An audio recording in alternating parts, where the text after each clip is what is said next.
You're watching Fox 10 Phoenix now. And we do have a Fox 10 News alert to bring you at this hour. Speaking of our roadways, Sky Fox overhead here of a West Valley crash. This is on the Loop 202 near Buckeye Road, and DPS just sharing some new information with us moments ago. So the crash involved two cars and a Phoenix police motorcycle officer. There's a closer look here. These are live images again, so this is right in the middle of the morning rush hour, and you can see there's another officer who showed up on a motorcycle to try to, of course, help with the investigation. We are hearing the officer involved suffered some minor injuries. No word on the other drivers involved, but the right three lanes of the 202, I believe this is the South Mountain 202, they are closed in this area right at Buckeye for the investigation. As soon as we receive more information, we will again bring that to you. In another Fox 10 News alert that we are following for you this morning, a major investigation is underway following a deadly shooting involving Phoenix police. That shooting actually happened, though, in Gilbert. Yeah, there's a couple of different agencies that are working this scene here. Danielle Miller live near Higley and Williamsfield roads with what officers say led them to this particular area. Good morning, Danielle.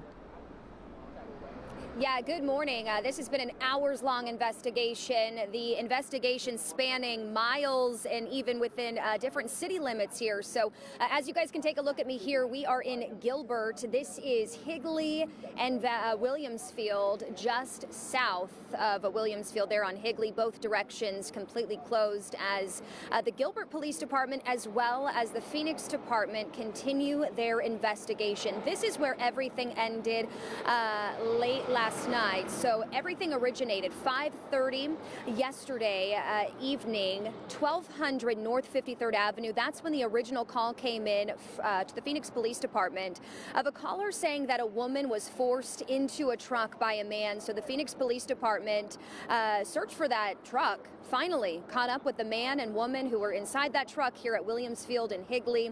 And just after 12 this morning, an officer-involved shooting happened, and we're not sure at this point what exactly led police to fire their weapon or if the suspect threatened officers or not. All of that still under investigation. The Gilbert Police Department arrived on scene here to investigate this officer-involved shooting, and we know that both the man and the woman were both shot. The man has since died from his injuries, and the woman is currently recovering in a hospital at this time. So we're not sure at this point the relationship between the man and the woman, but the Phoenix Police Department is asking anyone with information about that initial incident to contact them. Take a listen. And if anybody has information that can give us a better understanding, and again, what led to this individual forcing the woman into the car, we'll be able to come to a better conclusion on exactly what took place. Yeah, and once again, that original incident, 5:30 last night, this officer-involved shooting happened hours after that here in Gilbert right around midnight. The man, the woman, both shot. The man has been killed. No officers, we do want to point out, were hurt in this incident here. Still a very active investigation at this point. The Gilbert Police Department, they're going to be in charge of the officer-involved shooting. The Phoenix Police Department is going to be in charge of that initial call that came in. We have two more police investigations to tell you about. They're currently underway this morning after a pair of shootings. So the first one was in the East Valley. We have some video to show you. This is where Mesa police responding to a shots fired call near Mesa and McKellips. It was 8 p.m. last night, and you can see the scene. It was extensive. And then just minutes ago, we received an update from police and can now share with you that both the suspect and the shooter have died. Police say 19-year-old Diego Borges shot the victim and then went into an apartment and shot himself. Officers found his body after SWAT teams entered the apartment. So we don't have the name of the victim, but police are now calling this a domestic violence incident and say the two men knew one another. And in the West Valley, police in Surprise are trying to piece together the details after a man is found with a gunshot wound near Dysart and Grand Avenue. Investigators say the victim was dropped off out of business in that area right around 8:45 last night. He had been shot in the leg and was taken to the hospital to be treated. It's still not clear who shot him or where the original shooting took place. We are now turning to a big development at the Arizona Supreme Court, where the justices have granted a request to carry out the state state's first execution since 2022. Aaron Gunches will be put to death next month. The Arizona Supreme Court issuing a warrant of execution for the convicted killer. Gunches is set to die by lethal injection on March 19th. Back in 2007, he was convicted in the 2002 kidnapping and killing of Ted Price, who was his ex-girlfriend's ex-husband. Gunches had previously requested his execution be moved up to this month, but that court denied that request. So we are learning some new details this morning about Mesa Public Schools' plans for laying off teachers and some other people who work within the district. So they are now saying they will have to cut 147 positions, with just 3 of them being administrative jobs. The cuts would be about 1% of the district's certified staff. Mesa Public Schools, they say the cuts are necessary as they face an expected decline in enrollment of about 1,800 students. In some of these neighborhoods, they are aging out. So you have families, their children have gone to these schools, they've grown up, gone to college, and the parents have stayed. So not a lot of younger families in some of these neighborhoods. Meantime, on Capitol Hill, Elon Musk's cost-cutting department, DOGE, has now hit a temporary roadblock. The U.S. Department of Education has now agreed to block the Department of Government Efficiency from accessing federal student aid data.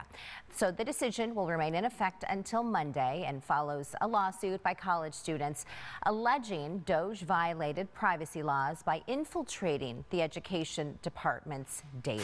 What are sprites and how can we see them? Yeah, so this is going to be a fun new segment we do. We're going to try to do it on Wednesdays where I share a little bit of weather wisdom, meaning maybe we're going to talk about something that's going on in the atmosphere currently, or maybe something you've just never heard of. So like you said, sprites, not the soda. I do love the soda, but we are talking about a phenomena that is really incredible. It makes for some wild pictures. Take a look and you can see this is a sprite. Now you're looking at that going, actually I saw that in Stranger Things. I was going to say, it looks like right? a UFO. Yeah. I know it looks like that, but this is a really interesting phenomena and it's very hard to capture on film, but we are lucky enough to have gotten a few photos from Stephen Hummel. So let's take a look. There's one, something called a jellyfish. There's another one. You can actually see that green glow at the top of this one. And again, a third photo from Stephen Hummel, another jellyfish. Beautiful looking atmospheric event that can happen across the globe. And it actually isn't that rare. It's just hard to see it. So what is a sprite?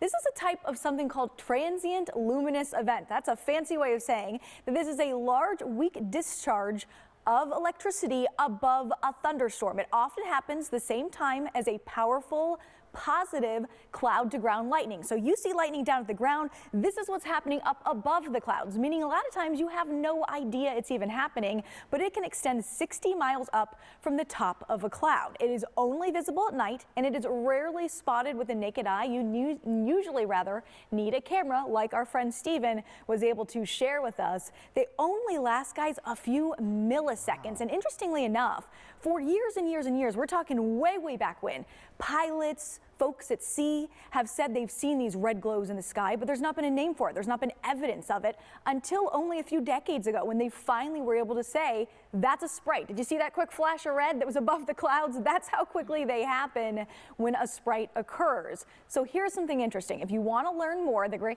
Grand Canyon Visitor Center is hosting a program called Sprites, Elves, Ghosts, and More tonight at 7 o'clock, again up at the Grand Canyon Visitor Center, with the astronomer in residence, which is Stephen Hummel. He is well known in this area for all his research.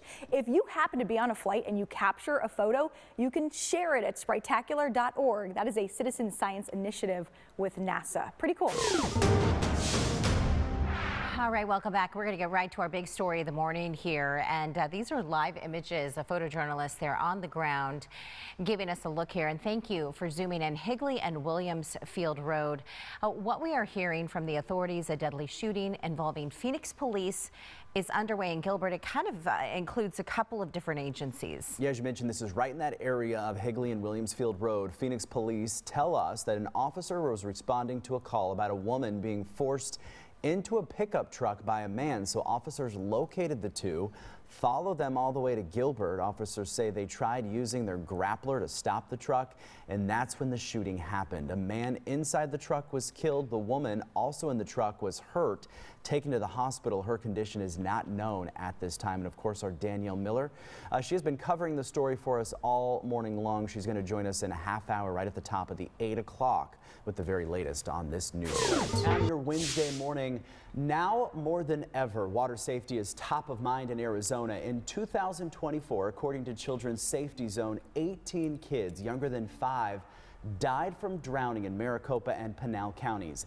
That's up from 12 in 2023. So to help to make sure that no child is lost to drowning, Child Crisis Arizona is offering families a chance to get a free pool fence. So Caitlin Sagang with Child Crisis Arizona joins us now. Caitlin, good morning. Good morning. Nice to see you. Thank you for having us. Yeah, what a great program this is. And tell us, how can families get involved and take part in it? Yes, absolutely. So our applications are open right now on our website. They can visit childcrisisaz.org and just look for our pool fence safety program and submit an application before April 4th. April 4th. And now, Caitlin, are there any prerequisites for these people to apply for this? Yes, so the website will walk through it, but they must be a homeowner living in Maricopa County with at least one child under the age of 6 residing in the home. And then we also look for some financial needs, so there's some documentation for that as well. I think there's something, of course, we know, we've reported on it sadly. Yeah, every single summer there's, a child who has a situation in a pool, and fences are so important to that, keeping the family safe. What have you all learned in terms of why you're doing this? Well, our whole goal is to keep kids safe and build strong families, and so we want to provide them with the resources to do so. So we know education around water safety is very important, but you also have to have those tools to do so. So the barriers, layers of protection are what we teach in our water safety classes, and then this gives them that opportunity. We know that barriers are one of the key prevention tools in accidental drownings. Yeah, good point. Caitlin, it must be kind of hard for you to kind of choose which families receive this, because obviously it's a life-saving, a potential life-saving gift that you're giving, right? I mean, it must be kind of difficult to choose. Yes, we have many applications. We have a committee that works together, and so we review a whole bunch of different factors.